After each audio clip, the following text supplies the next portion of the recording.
Dear students, मेरे YouTube channel studies on by JD sir में आपका स्वागत है। आज अपन मैथ्स के चैप्टर नंबर 13 वेक्टर की बात करेंगे।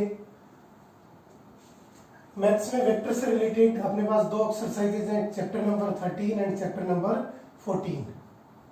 दोनों ही एक्सरसाइजेज का कुल वेटेज भी आपके पास 14 मार्क्स का है। 13 चैप्टर भी आपके पास ऑलमोस्ट 7 मार्क्स कंटेन करता है एंड 14 भी कितना 7 मार्क्स कंटेन कर रहा है। तो आपके पास ये जो 7 मार्क्स है, इन 7 मार्क्स से ऑलमोस्ट पैटर्न यही रहता है। आपके पास 3 marks plus 2 marks plus 1 marks plus 1 marks. It means इस चैप्टर से 13 से आपको 4 क्वेश्चंस मिलते हैं एंड 14 चैप्टर से it is to be in terms of the 6 marks plus 1 marks. एक 6 नंबर का 6 मार्क्स का बड़ा क्वेश्चन आपको हमेशा यहाँ से मिलता है और एक 1 मार्क्स का क्वेश्चन आपको यहाँ से मिलता है। We are just to be started from the basic. It is not to be considered in the mathematics as well as in physics. Maths में भी काम आता है, फिजिक्स में भी वेक्टर का काफी अच्छा खासा रोल आपके पास रहता है। जब अपन मोशंस को पढ़ेंगे, काइनेमेटिक्स पढ़ेंगे in terms of the 1D 2D 3D motions, at that particular case vector formulations are to be important. That's why अपन यहाँ पे इसीलिए कंसीडर कर रहे हैं कि आपके पास दोनों में कंसीडर आएगा मैथ्स एंड फिजिक्स। वहां पे आपके पास चैप्टर्स की बात नहीं करेंगे, it is to be in basic formulations. चलिए अपन स्टार्ट करते हैं। वेक्टर को, सदिश को स्टार्ट जीरो से समझने की कोशिश करते हैं। First thing, what is vector, exactly vector होता क्या है। नेक्स्ट अपन देखेंगे what is the representations of the vector, कि एग्जैक्टली अपन वेक्टर को रिप्रेजेंट कैसे करेंगे। And next we will discuss about कि आपने वेक्टर को रिप्रेजेंट कर दिया, देन आप उस वेक्टर फॉर्मुलेशंस के टाइप्स ऑफ द वेक्टर्स क्या क्या हो सकते हैं। देन उन टाइप से रिलेटेड किस तरीके के क्वेश्चंस बनेंगे, लाइक आप नेगेटिव वेक्टर को कैसे रिप्रेजेंट करेंगे, इक्वल वेक्टर को कैसे रिप्रेजेंट करेंगे। ऑल द फॉर्मुलेशंस, सारी एक एक चीज को अपन बेसिक से समझेंगे। उसके बाद में अपन वेक्टर एडिशंस की बात करेंगे, वेक्टर्स को अपन ऐड कैसे करेंगे। उसके बाद में वेक्टर्स के सब्ट्रैक्शंस की बात करेंगे, some properties of the vectors की बात करेंगे। Then in next lectures we are considering the multiplications of the vector। और multiplication कोई छोटा टॉपिक नहीं है, it is to be in terms of the vector multiplication और the scalar। it means आपको डॉट और क्रॉस प्रोडक्ट से related वहां से मैथ्स में भी क्वेश्चन आते हैं and it is also to be important in physics. अपन स्टार्ट करते हैं बेसिक से। First thing, what is vector, exactly होता क्या है vectors in physics. When we are just to be discussing about any physical quantity, अपन किसी भी भौतिक राशि की बात करते हैं तो आपके पास जो भी भौतिक राशि होती है वो ऑलमोस्ट दो ही टर्म्स में डिवाइडेड होती है, इन टर्म्स ऑफ द सदिश और इन टर्म्स ऑफ द अदिश। दो ही प्रकार की राशियां होती हैं। सदिश को अपन वेक्टर की फॉर्म में लिखते हैं और अदिश को अपन स्केलर की फॉर्म में लिखते हैं। It means in physics we are having the two types of the fundamental quantities in terms of the vector and the scalar। अब यहाँ पे देखिए दोनों में डिफरेंस क्या होगा। किसी भी राशि को एक्सप्लेन करने के लिए we are required to thing, one is to be the magnitude. एक तो क्या होता है आपके पास उसका मैग्नीट्यूड, मतलब जिसको अपन परिमाण बोलते हैं। नेक्स्ट आपको क्या रिक्वायर्ड होता है, प्लस डायरेक्शन। इट मीन्स कहीं ना कहीं आपको उसकी दिशा की जरूरत होती है। और जब ये दोनों चीजें आपके पास मिल जाती हैं, परिमाण प्लस दिशा, तो ये मिलके आपके पास किस फॉर्मुलेशन को बनाती हैं, they are to be considering a vector formulations. तो ये अपने आप में एक सदिश को बनाती हैं। जहां पे आपके पास सिर्फ और सिर्फ परिमाण होता है, मैग्नीट्यूड होता है, then it is to be A vector quantity. Clear. जैसे अपन नॉर्मल सेंस में यदि अपन बात करें कि अपन कहें कि आपका घर यहां से 10 किलोमीटर दूरी पर है, इसका मतलब we are just to be talking about the scalar quantity 10 kilometre. और यदि ये कहा जाए कि आपका घर यहाँ से उत्तर दिशा में 10 किलोमीटर है, it means your house is to be 10 kilometres away from here in a particular direction, then it is to be, when the directions are to be added, then our quantity is to be converted into the vector formulation, otherwise our quantity is to be in terms of the scalar formulations। तो ये it is to be the basics of the vector and the scalars। अब exactly जब अपन इसको represent करेंगे तो how can we are just to be representing it, तो to represent it आपको magnitude चाहिए as well as directions। in case we are just to be having the 2 points, if here we are considering the 2 points A or B, if we are just to be joining these 2 points, यदि अपन point A और B को आपस में join करते हैं तो अब आपके पास कहीं ना कहीं लाइक मैंने ये कहा कि ये आपका पर्टिकुलर प्लेस है जहां पर ये है और यहां से चल के आपको अपने घर तक जाना है। It means it is to be our classroom and it is to be your home. तो जब आप अपने क्लासरूम से अपने होम की तरफ जाएंगे it means you are just to be moving in a particular directions. तो अब आपके पास ये फॉर्मुलेशंस कितनी हो जाएगी, it is to be represented in terms of the A B vector. Then आप बोले तो क्या होगा, it is to be a part of a line, it means it is to be a line segment, जिसको अपन line segment की terms में बोल रहे हैं और या फिर रेखाखंड की टर्म्स में बोल रहे हैं। दोनों में थोड़ा सा डिफरेंस होता है। जब अपन बेसिक्स रेखा लाइन की बात करते हैं line segment, it means in case of the line आपके पास it is to be up to the infinite length. जब अपन लाइन की बात करते हैं सपोज लाइन ए बी, तो आप उसको कितना भी एक्सपेंड कर सकते हैं ए टू बी की डायरेक्शंस में। And when we are talking about the line segment it means we are having the particular limitations. It means it is to be having a initial point as well as the termination point. Then it is to be the initial point, ये तो क्या है इसका प्रारंभिक बिंदु, और ये आपके पास कौन सा है टर्मिनेशन पॉइंट या फिर अंतिम बिंदु। तो अपन किधर से किधर जा रहे हैं, इनिशियल पॉइंट से टर्मिनेशन पॉइंट की तरफ मूव कर रहे हैं। It means it is to be A vector quantity. यदि अपन नॉर्मली इसको वेक्टर क्वांटिटी को लिखने जाएंगे तो we are just to be writing down vector A B. किस फॉर्मुलेशन में होगा, इसका कोई ना कोई मैग्नीट्यूड होगा, और जो मैग्नीट्यूड होगा उस मैग्नीट्यूड को अपन लिखते हैं magnitude of A B vector. It is to be representing of length of that particular line segment। इसका मतलब ये उस रेखाखंड की लंबाई को बता रहा है कि ये रेखाखंड एग्जैक्टली कितना लंबा है, वो किसके थ्रू रिप्रेजेंटेड होगा in terms of the magnitude of that particular vector. And the directions are always from the initial point to the termination point, initial to the final point. It is to be the basic of the vector. यहाँ पर अपन ने vector का basics देखा। Now अब अपन vector को जब represent करेंगे तो अपन फॉर्मुलेट करेंगे इसको इन terms of the types, because अब देखिए यदि अपन बात करें फिजिक्स में तो यहाँ से आपके पास कुछ क्वेश्चंस इस तरीके के बनते हैं कि निम्न में से कौन सी भौतिक राशि सदिश है, कौन सी अदिश है। तो ध्यान रखना कुछ इस तरीके की, जैसे जैसे अपन डिटेल्स में फिजिक्स को पढ़ते जाएंगे वैसे वैसे इन चीजों को अपन अलग से पढ़ते जाएंगे कि this quantity is to be vector और it is a scalar quantity. तो कहीं भी बेसिक्स में अभी इनिशियली इन चीजों को रटने की जरूरत नहीं है। Now we are just to be started with the types of the vector, क्योंकि ऑलमोस्ट आपके पास जो क्वेश्चंस बनते हैं वो कहीं ना कहीं यहीं से बनते हैं। Then in case of the types of the vector, कौन कौन से टाइप्स के आपके पास वेक्टर फॉर्मुलेशंस होंगे, कितने टाइप्स होंगे, ऐसा कोई आपके पास फिक्स फॉर्मुलेशंस नहीं होता है। और जब अपन टाइप्स ऑफ द वेक्टर की बात करेंगे तो most commonly we are just to be started with zero vector, next unit vector. देखिए फॉर्मुलेशंस काफी सारी है बट एग्जैक्टली आपको एक पैटर्न में इनको कहीं ना कहीं ध्यान रखना होता है।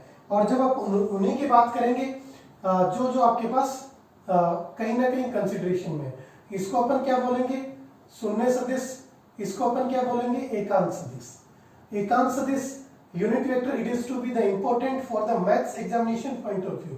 यहां से आपको 1 क्वेश्चंस मिलता ही मिलता है, ऑलमोस्ट 1 मार्क्स का 1 क्वेश्चंस ऑलवेज आपको यहां से मिलता है। Next is to be in terms of the equal vector. Fourth आपको पर्टिकुलर डायरेक्टिव वेक्टर मिल सकते हैं।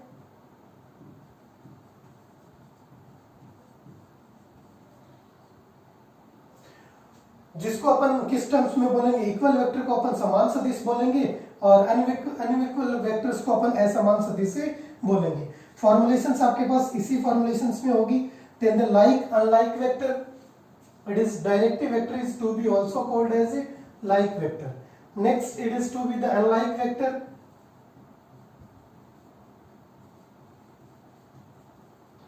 इक्वल वेक्टर अपन ऑलरेडी कंसीडर कर चुके हैं। और आपके पास कौन कौन सी फॉर्मुलेशंस हो सकती हैं वेक्टर की, they are to be the negative vector and the position vector. It is to be negative vector and the position vector.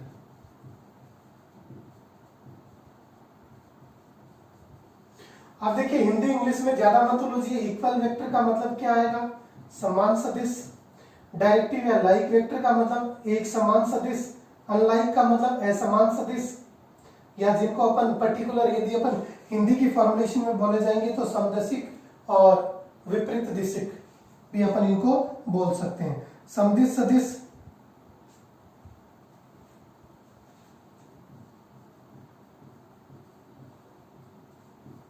और it is to be the विपरीत दिश सदिश। नेगेटिव वेक्टर ऋणात्मक सदिश जिसको अपन बोलते हैं, and the position vector it is to be the स्थिति सदिश। चलिए तो अपन वन बाय वन इनकी बात करते हैं, एग्जैक्टली ये फॉर्मुलेट किस तरीके से होंगे। First we will discuss about the zero vector और द शून्य सदिश। एग्जैक्ट फॉर्मुलेशंस क्या बनेगी, when the magnitude, it means here we are just to be considering vector में देखो सिर्फ सारी चीजों को, दो तो चीजें आपके पास कौन सी इंपॉर्टेंट है, पहली चीज डायरेक्शन, और ये जो डायरेक्शन होगी आपको किससे मिलेगी, इनिशियल और टर्मिनेशन पॉइंट से। इनिशियल टू किधर होगी, टर्मिनेशन की तरफ। और दूसरा आपके पास क्या होगा, मैग्नीट्यूड होगा। इन्हीं फॉर्मुलेशंस को आपको ध्यान में रखना है। इन केस ऑफ जीरो सदिश, सबसे पहले देखिए इसकी डायरेक्शन क्या होगी। इसका मतलब जीरो सदिश, जिस जीरो की कोई डायरेक्शन होती है नहीं, इट मींस यहाँ पे अपने पास डायरेक्शन पर्टिकुलरली होगी, but the initial points and the termination points, I point और the termination points both are to be the same, दोनों एक ही जगह पर होंगे। इसका मतलब आप क्या लिख सकते हो, ए बी सदिश की जगह फॉर्मुलेट कितना हो जाएगा, ए पॉइंट और बी पॉइंट सेम है तो ये क्या बन जाएगा आपके पास, ए सदिश, जिसको अपन क्या लिख सकते हैं, ए सदिश। दूसरा इसका मैग्नीट्यूड कितना होगा, मैग्नीट्यूड ऑफ दिस सदिश, this a vector equal to कितना होगा, it is to be equal to 0। इसका मतलब इसका मैग्नीट्यूड कितना होगा, 0 होगा, परिमाण शून्य होगा, तथा इसकी जो दिशा होगी वो क्या होगा, पर्टिकुलरली अपन इसकी दिशा को आइडेंटिफाई नहीं कर सकते, but it is a vector, that's why it is to be represented by the zero vector. तो जीरो वेक्टर को लिखते टाइम अपन कुछ इस प्रकार से लिखेंगे। ये यूज नहीं आता, कहीं आपको कहीं ना कहीं क्वेश्चन में इस तरीके का जरूर दे देगा, जब अपन आगे परपेंडिकुलर पैरेलल की कंडीशंस पढ़ेंगे उस टाइम दे देगा कि it is to be equated by the zero vector. ये शून्य सदिश के समान है। नेक्स्ट यूनिट वेक्टर, यहां से ध्यान दीजिएगा, ऑलमोस्ट क्वेश्चन बनता है। यूनिट वेक्टर की फॉर्मुलेशंस क्या होगी in case of the unit vector. First thing आपके पास magnitude of this particular unit vector, like अपन ए वेक्टर की बात करें तो मैग्नीट्यूड कितना होगा, इक्वल टू 1। इसका मतलब 1 होगा, और इसकी जो भी इकाई होगी, मीटर किलोमीटर जो भी है, तो अपन इसको क्या लिखते हैं, it is to be in terms of the 1 unit. The magnitude of the unit vector is to be equated by the 1 unit. और 1 यूनिट होगा, इसका मतलब इसकी जो लेंथ होगी वो 1 यूनिट, तो we are just to be considering the A B vector, और इसकी यूनिट आपके पास कितनी होगी, ए वेक्टर की टर्म्स में आप इसको लिख सकते हैं या ए बी वेक्टर की टर्म्स में, and its magnitude A B mod of A B किसके इक्वल होगा, it is to be equal to the 1। Clear है यहाँ तक। नेक्स्ट देखिए, अब इसमें से जो आपके पास क्वेश्चंस कैसे बनेंगे, in that particular case upon unit vector को आगे अपन डिफाइन कैसे करेंगे। देन यूनिट वेक्टर को आपने डिफाइन कर दिया in case of the vector, आप यदि रिप्रेजेंट करें तो we can represent in terms of the magnitude of that particular vector and the direction. It means here this particular unit vector एकांक सदिश हमेशा दिशा को बताता है, क्योंकि इसका परिमाण तो कितना होता है, 1 होता है। तो जिसका परिमाण 1 होगा तो 1 से मल्टीप्लाई डिवाइड जो भी अपन करेंगे सेम क्वांटिटी आएगी। That's why here we are just to be considering the direction. तो यहां से आपके पास डायरेक्शन की फॉर्मुलेशन क्या बनेगी, डियर स्टूडेंट्स, फॉर्मुलेशन कुछ ऐसी बन जाएगी, A vector upon mod of A vector. इसका मतलब किसी भी सदिश में उसके परिमाण का भाग दे दें तो आपको क्या मिल जाएगी, उस सदिश की दिशा मिल जाएगी। और इस डायरेक्शन वेक्टर को ही अपन क्या लिख सकते हैं, it is to be also called as the direction vector. इसी को अपन यूनिट वेक्टर की टर्म्स में लिखते हैं, और इसके लिए अपन क्या लगाते हैं, ए कैप। कितना होगा, it is to be the A vector upon magnitude of ए।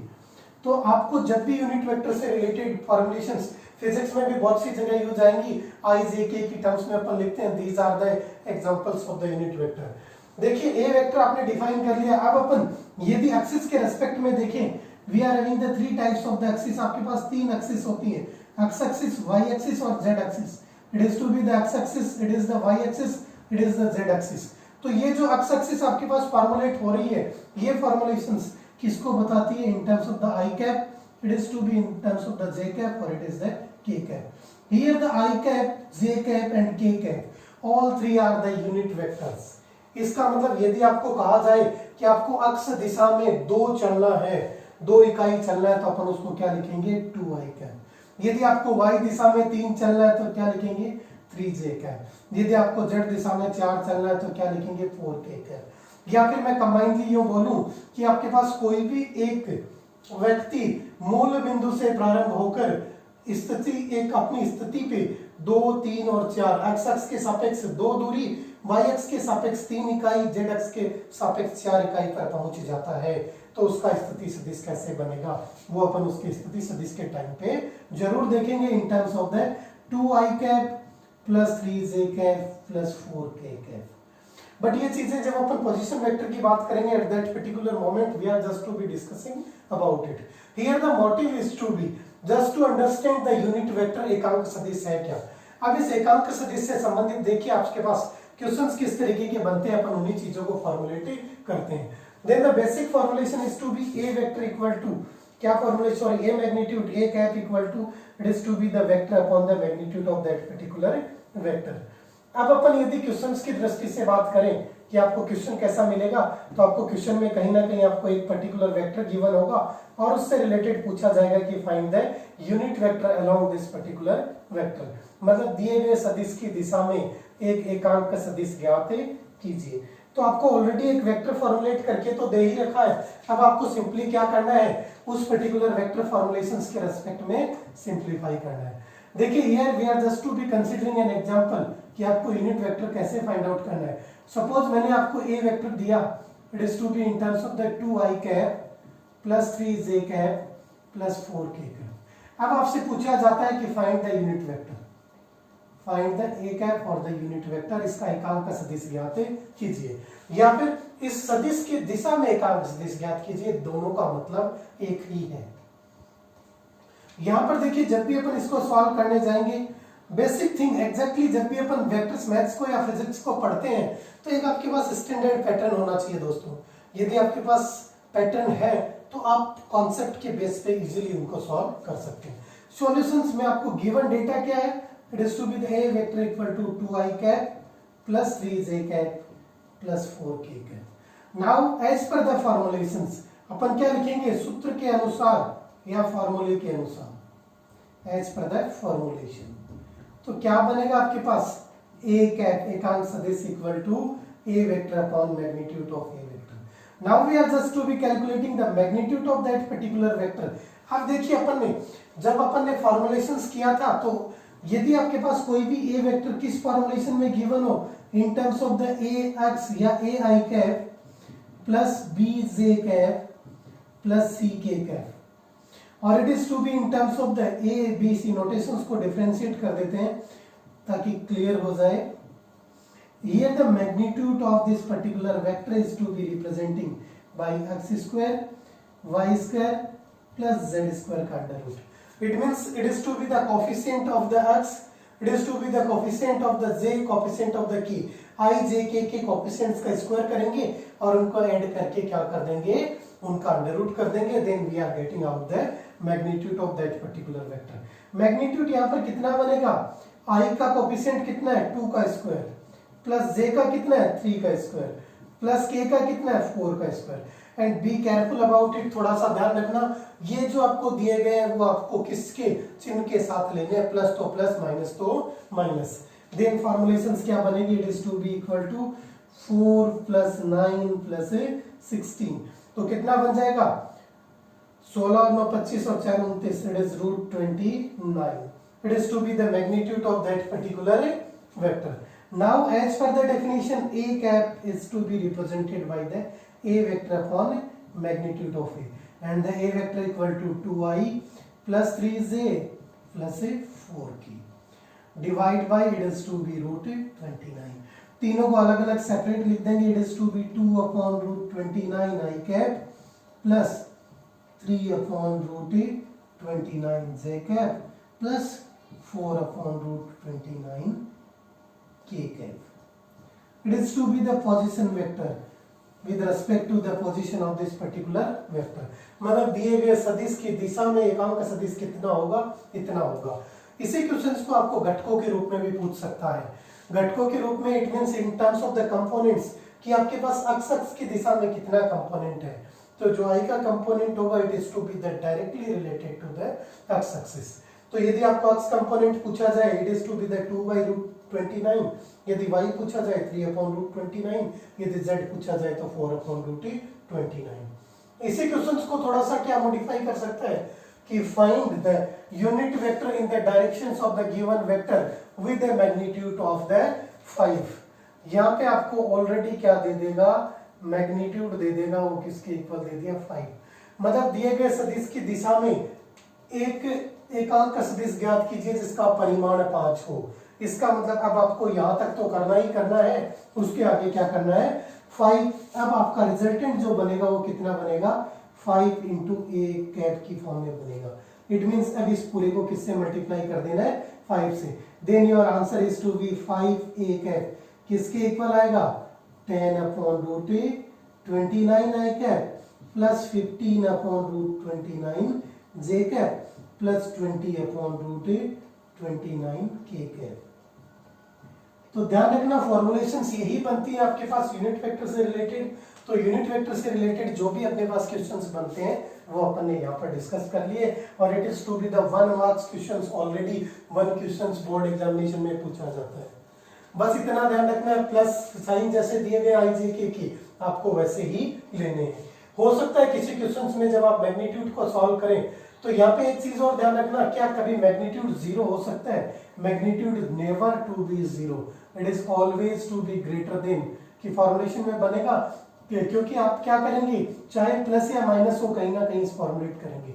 सिर्फ 0 कब पॉसिबल है, जब अपन मूल बिंदु पे ही है।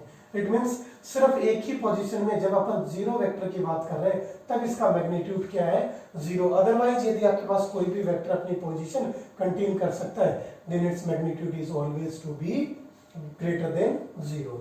कभी भी नेगेटिव भी नहीं होगा, क्योंकि अपन जब स्क्वायर करके सॉल्व आउट करेंगे तो we are getting out a positive value. चलिए नेक्स्ट अपन चलते हैं in terms of the equal vector. आपके पास इक्वल वेक्टर से पहले अपन देखते हैं like vector and unlike vector. It means समदिशिक और विपरीत सदिश। तो जैसे अपन ने सदिश की बात की, they are to be represented in terms of the magnitude and the directions. It means यदि अपन किन्हीं भी दो वेक्टर्स के मैग्नीट्यूड को इक्वेट कर दें and the directions are to be, once we are taking out the same direction, another we are taking out the opposite direction। मतलब एक दो समान परिमाण के सदिश लें, एक बार दोनों को समान दिशा में कर दें और दूसरी बार विपरीत दिशा में, तो आपके पास दोनों फॉर्मुलेशन से बन जाएंगी। दोनों फॉर्मुलेशंस कौन कौन सी, समदिशिक और विपरीत दिशिक। इसका मतलब समदिशिक और विपरीत दिशिक की पहली कंडीशंस क्या है, the magnitudes of the vectors are to be same. इसका मतलब डायरेक्टिव वेक्टर आपके पास कौन से होंगे, लाइक वेक्टर कौन से होंगे।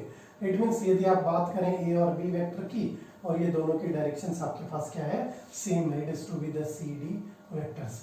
तो जब इन दोनों की डायरेक्शन सेम है तो यहाँ पे अपन क्या बोल सकते हैं, ए बी सदिश और सी डी सदिश।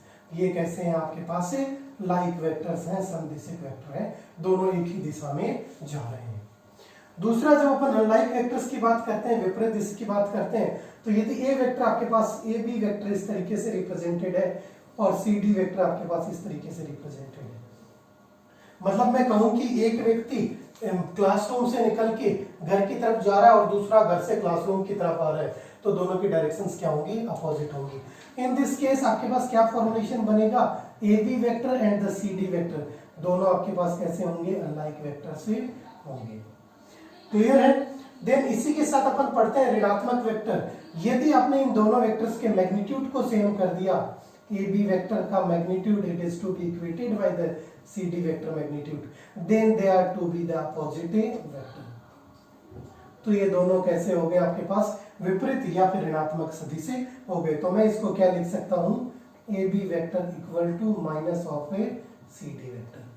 क्लियर है। अपोजिट वेक्टर में जब अपन नेगेटिव वेक्टर की बात करेंगे, क्योंकि आगे अपन नेगेटिव वेक्टर को इस तरीके से भी फॉर्मुलेट करते हैं, यदि आपने किसी एक वेक्टर ए से रिप्रेजेंट किया है तो उसका नेगेटिव किससे होगा, माइनस ए वेक्टर से। क्लियर है? या फिर आप बोलें कि मैंने एक वेक्टर को ए बी वेक्टर से रिप्रेजेंट किया है तो उसका नेगेटिव किसके इक्वल होगा? It is in terms of the B A vector के टर्म्स में होगा। और ये दोनों इक्वल कब होंगे? जब अपन इसको इस तरीके से रिप्रेजेंट करेंगे। Their magnitude are to be equal but the directions are to be opposite. Next we are considering the equal vector. यहां से भी कई बार क्वेश्चंस बनते हैं और वो क्वेश्चंस किस फॉर्म में बनते हैं? इक्वल वेक्टर्स का मतलब क्या होगा कि अपन ने देखा they are to be in the same directions and their magnitudes are to be same. यदि उन दोनों का परिमाण भी समान है और दिशा भी समान है। मतलब कहने का मतलब सीधा सा यही है कि आप जितने भी स्टूडेंट्स पढ़ाई कर रहे हैं सबका गोल क्या है? To maximize your score. आप अपने मार्क्स को इंक्रीज करना चाहते हैं। तो यदि आपकी डायरेक्शन सेम है, आपका मैग्नीट्यूड भी सेम है, तो आप क्या कर सकते हैं? They are to be in the equal vector. If their magnitude AB vector it is to be equated by magnitude of the CD vector, then they are to be equal vector and the directions are also same। यहाँ पे आपके पास directions भी क्या होनी चाहिए? Same होनी चाहिए, दिशा भी समान होनी चाहिए और परिमाण भी। तो वो कैसे होंगे? Equal vector. बट यहाँ पे अपने को जनरली एग्जाम्स में क्वेश्चंस कैसे बनते हैं? आपको कोई भी दो वेक्टर्स गिवन होंगे, जैसे मैंने दे दिया कि ए वेक्टर आपके पास गिवन है 2i cap minus 3j cap plus k cap, and the next vector b vector आपको given in terms of the x I cap minus y j cap plus z k cap। Question में already given होगा if a vector equal to b vector then find out the values of the x y and z। यदि आपके पास equal है तो आपको कहीं ना कहीं इनकी वैल्यूज को फाइंड आउट करना है। तो बी केयरफुल अबाउट इट कि जब भी आपको दो समान सदिश दे रखे हो तो इसका मतलब उनके घटक भी क्या होते हैं? समान होते हैं। जब अपन ने मैट्रिक्स और डिटरमिनेंट की बात की तब भी अपन कंपोनेंट्स के साथ ही गए थे कि सेम पोजीशन का कंपोनेंट सेम पोजीशन के साथ। इसका मतलब यहाँ पर भी x कंपोनेंट x से इक्वेटेड होगा, y से इक्वेटेड होगा, z से इक्वेटेड होगा। सॉल्व करेंगे तो फॉर्मुलेशंस कैसी बनेंगी? यदि अपन a vector equal to b vector की बात कर देते हैं तो फॉर्मुलेशंस अपन इनको इस फॉर्म में लिख लेते हैं 2i cap minus 3j cap plus k cap it is to be equal to xi cap minus yj cap plus zk cap. Compare करते हैं, बाय कंपैरिजन तुलना करने पर क्या फॉर्मुलेशन मिलेगी? i की i से तुलना करो, x की वैल्यू कितनी मिल गई? 2। y की वैल्यू कितनी मिली? y equal to 3। Be careful about it, y 3 क्यों आया है? क्योंकि इधर भी माइनस था इधर भी माइनस। यदि मैं यहाँ पे प्लस कर देता तो यहाँ पे y की वैल्यू कितनी आ जाती? -3। ध्यान रखना इस चीज का। यहाँ पे क्वेश्चंस में जैसे ही मैंने चेंज किया इसकी वैल्यू भी चेंज हो गई। नेक्स्ट k को k से कंपेयर किया तो z की वैल्यू। अब यहाँ पर सर यहाँ तो कोफिशिएंट ही नहीं है। अरे स्टूडेंट्स ध्यान दीजिए, जब ऐसा कुछ होता है तो उसका कोफिशिएंट्स कितना होता है? 1। इट मींस इसकी वैल्यू कितनी होगी? 1। तो आप घटक पूछ लीजिए या इक्वल वेक्टर्स के टर्म्स में पूछ लीजिए, कहीं ना कहीं आपके पास यहाँ से क्वेश्चन से बन सकते हैं। क्लियर है? अब यदि आपने इनको इक्वेट किया तो फॉर्मुलेशंस यही बनेंगी। लास्ट में will discuss about the position vector कि एग्जैक्टली स्थिति सदिश या पोजीशन वेक्टर को आप रिप्रेजेंट कैसे करेंगे। पोजीशन वेक्टर्स के लिए देखिए आपको कहीं ना कहीं किसी भी पॉइंट की यदि पोजीशन डिफाइन करनी होती है तो अपन को एक इनिशियल प्रारंभिक बिंदु की जरूरत होती है। इसका मतलब यदि आप व्यक्त करना चाहते हैं कि आपका घर यहाँ मेरे क्लासरूम से कितनी दूरी पर है तो आपको कहीं ना कहीं एक इनिशियल पोजीशन की रिक्वायरमेंट होगी। And here the initial position कौन सी है? It is to be our classroom. अब अपन अवर क्लासरूम के साथ कहीं ना कहीं उसकी पोजीशन को 10 किलोमीटर है तो कहाँ से है? बट ये चीजें तो प्रैक्टिकलिटी में पॉसिबल है जब अपन इनको ग्राफिकली रिप्रेजेंट करते हैं या मैथमेटिकली एक्सप्लेन करते हैं तो अपन किसी के घर का एग्जांपल तो ले नहीं सकते। That's why here we are just to be considering कि each and every formulations are to be related to that किसके साथ होंगी? With the origin positions. यदि अपन पोजीशन वेक्टर की बात करें here we are just to be considering कि अपन एक ट्रिग्नोमेट्री एक्सिस लिए in terms of the x y and z। it is to be the x axis, it is to be the y axis, it is to be the z axis। it is the origin point coordinates क्या होंगे? 0 0 and 0। अपन यहाँ पे 3D की बात कर रहे हैं, if we are considering the 2D then 0 0 ये अपन लेंगे। आपने एक पॉइंट डिफाइन किया जो पॉइंट कितना है? it is to be the point P जिसके कोऑर्डिनेट्स आपने लिखे x y and z। then ये जो पॉइंट P होगा इसकी ओरिजिन से आपके पास कितने डिस्टेंस है, then we are just to be finding out the position of the point P with respect to the origin. It is to be called as the position vector. स्थिति सदिश मूल बिंदु के सापेक्ष बिंदु P की स्थिति किस तरीके से लिखेंगे अपन, OP सदिश। क्लियर है, बी केयरफुल अबाउट इट। जब अपन वेक्टर्स को फाइंड आउट करेंगे इनिशियल से फाइनल की तरफ जाएंगे, बट जब अपन लिखना स्टार्ट करेंगे तो फाइनल माइनस इनिशियल लिखेंगे। इट मींस क्या लिखेंगे, x minus 0 into I cap plus Y minus 0 into J cap plus Z minus 0 into K cap. Same formulation जब अपन दो पॉइंट्स के लिखेंगे तभी भी काम आएगी। तो इनिशियली अपन कहां से स्टार्ट करते हैं कि आपको पोजीशन डिफाइन करनी है, तो इसको मैं किस फॉर्म में लिखता हूं, it is to be the p vector minus o vector. और p वेक्टर आपके पास क्या बनेगा, x i cap y cap j cap and z k cap minus 0 vector कितना है, 0 i cap 0 j cap 0 k cap, दोनों को लिखा। तो फॉर्मुलेशंस आपके पास कितनी बन गई, it is to be in terms of the x i cap plus y j cap plus z k cap. तो अपन को बी केयरफुल अबाउट इट, सीधा ये ध्यान रखना है कि अपने को यदि कहीं भी कोई पोजीशन वेक्टर डिफाइन करना होता है किसी भी गिवन पॉइंट का, तो उसके x y z कोऑर्डिनेट्स दिए गए होंगे, उनके साथ आपको क्या लगा देना है, x के साथ i, y के साथ j और z के साथ k। तो अपन ने क्या फाइंड आउट कर लिया, it is to be the position vector of that particular point. Questions के एग्जांपल्स के पॉइंट ऑफ व्यू से अपन देखें तो क्या पूछा जा सकता है। सपोज फॉर एन एग्जांपल, यदि आपको p पॉइंट्स के कोऑर्डिनेट कहीं भी दे दे 2 -3 एंड -5, अब आपसे पूछ ले कि find out the position vector of this point P, तो आपको सिंपली क्या करना है, सिर्फ x y z आपको गिवन ही, x की वैल्यू कितनी है 2, y की वैल्यू कितनी है, ध्यान देना चिन्ह के साथ लेना है, साइन के साथ लेना है, z equal to -5 and as per the definition of the position vector किसी भी पॉइंट से आप इसको रिप्रेजेंट कर दीजिए, OP वेक्टर क्या फॉर्मुलेट होगा, 2i cap -3j cap -5 k cap. It is to be the position vector of that particular point. इसी को यदि अपन आगे एक्सटेंड करें कि अपन लेंथ कैसे कैलकुलेट करेंगे, या फिर अपन बात करें जब आपको कहीं भी 2 पॉइंट्स गिवन हो, 2 बिंदु गिवन हो, तो उन दोनों बिंदुओं का आप कैसे फाइंड आउट करेंगे। Here we are just to be considering the another point Q। यहाँ पे आप एक पॉइंट Q और कंसीडर कर रहे हैं जिसका भी कहीं ना कहीं कोई पोजीशन वेक्टर होगा। इसको मैं रिप्रेजेंट कर देता हूँ इन टर्म्स ऑफ द, इसको x1 y1 z1 एंड इसको मैं रिप्रेजेंट कर देता हूँ x2 y2 एंड z2। अब आपको फाइंड आउट क्या करना है, it is to be the pq vector आपको फाइंड आउट करना है। क्लियर है, आप ध्यान देना, ये जब अपन आगे ट्रायंगल्स की बात करेंगे तो इसीलिए यहाँ पे डायरेक्शन इंपॉर्टेंट है कि यहाँ पर दो वेक्टर आपके पास फॉर्मुलेट हो सकते हैं, वेक्टर pq और वेक्टर qp, और दोनों के आपके पास मैग्नीट्यूड तो सेम हो सकते हैं but their directions are to be changed. That's why vector formulations में they are not to be equal. यदि आप pq वेक्टर की बात करते हैं तो we are just to be started with oq vector minus op vector. o कौन सा है, पहले अपन ये वाला कैलकुलेट करेंगे, फिर ये वाला, इस वाले में से इस वाले को सब्ट्रैक्ट करेंगे तो pq मिल जाएगा। और qp की बात करें तो we are just to be solving the op vector minus oq vector. तो देखिए पहले अपन pq को सॉल्व करते हैं, तो ऑलरेडी p वेक्टर तो अपन ने डिफाइन कर लिया इन टर्म्स ऑफ द, यहां से आपके पास op वेक्टर कितना बनेगा दोस्तों, इन terms of the x1 i cap plus y1 j cap plus z1 k cap. Already बता चुका हूं, जो आपको कोएफिशिएंट्स दे रखे हैं x y z, उनके साथ से i j k लगा देना है।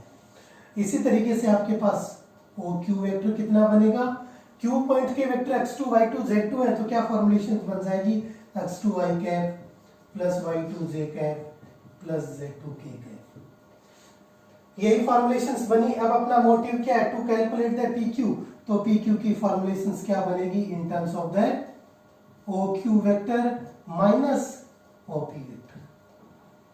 फाइनल माइनस इनिशियल कैलकुलेट करेंगे, वैल्यू अपन पुट अप करेंगे, x2 i cap plus y2 j cap plus z2 k cap minus x1 i cap plus y1 j cap plus z1 k cap. x वाले i coefficient i cap वाले में से i को subtract करेंगे, j में से j को, k में से k को। ध्यान देना हमेशा कंपैरिजन ऐसा ही चलेगा, चाहे सब्ट्रैक्ट करना हो चाहे आपके पास से ऐड करना हो। तो फॉर्मुलेशंस कैसी बनेंगी, यहां से आपके पास it is to be x2 minus x1 into i cap plus y2 minus y1 into J cap plus Z2 minus Z1 into K cap. ये आपके पास कौन सा वेक्टर बन गया? It is to be the PQ vector. यदि यहां से अपन सेम फॉर्मुलेट करके QP वेक्टर को कैलकुलेट करना चाहें तो आपके पास फॉर्मुलेशंस कैसी बनेंगी उस चीज को भी क्लियर कर लेते हैं और दोनों में क्या रिलेशन बनेगा, क्योंकि कई बार आपके पास इस तरीके की फॉर्मुलेशंस भी आपसे पूछ ली जाती हैं।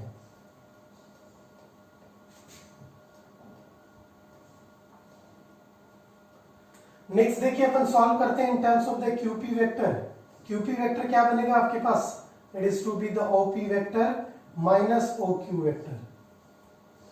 OP वेक्टर पहले अपन OP को लिखेंगे, यहाँ पे इसका मतलब x1 i cap plus y1 j cap plus z1 k cap minus it is to be the x2 i cap plus y2 j cap plus z2 k cap. तो ध्यान दीजिए अगेन वही i में से i को, j में से j को, k में से k को। फॉर्मुलेशंस कैसी बनेगी? x1 minus x2 i cap plus y2 minus y1 minus y2 into j cap plus z1 minus z2 into k Kaif. यदि आप इन दोनों में देखें किसी भी एक से माइनस कॉमन लें तो फॉर्मुलेशंस यही बन जाएगी। इट मींस आपके पास फॉर्मुलेशंस क्या बन गई? PQ vector equal to minus of a QP vector. यही चीज अपन ने देखी थी। इफ द वेक्टर्स आर जिनका मैग्नीट्यूड परिमाण समान हो पर दिशा विपरीत होती है तो वो कैसे होते हैं? आपके पास नेगेटिव वेक्टर्स के टर्म्स में आते हैं। यहाँ पर भी कुछ ऐसी फॉर्मुलेशंस बनेंगी। इन दोनों का यदि आपको किसी भी फॉर्मुलेशंस का मैग्नीट्यूड कैलकुलेट करना हो then magnitude of the PQ vector it is to be equal to the QP vector. It is equal to कितना बनेगा? x1 माइनस x2 का स्क्वायर करके या फिर x2 माइनस x1 का होल स्क्वायर कर दो या फिर x1 माइनस x2, क्योंकि सिर्फ ऋणात्मक चिन्ह आएगा और ऋणात्मक चिन्ह को जैसे स्क्वायर करेंगे तो वो कैसे बन जाएगा? धनात्मक। It is to be the y2 minus y1 का whole square plus Z2 minus Z1 का whole square. then magnitudes are to be equal but they are to be opposite in directions। तो it is to be the basic parts जहां पे अपन ने क्या क्या study किया, vector exactly होता क्या and the types of the vector. Next वाले लेक्चर में अपन इन्हीं चीजों को आगे कंटिन्यू करेंगे कि एग्जैक्टली वेक्टर्स का एडिशन क्या होता है, सब्ट्रैक्शंस क्या होता है एंड देन अपन मल्टीप्लिकेशंस की बात करेंगे। मेरा ये वीडियो आपको कैसा लगा कमेंट करके जरूर बताएं। यदि कंटेंट अच्छा लग रहा है तो अपने दोस्तों तक पहुंचाने की कृपा करें। Thank you.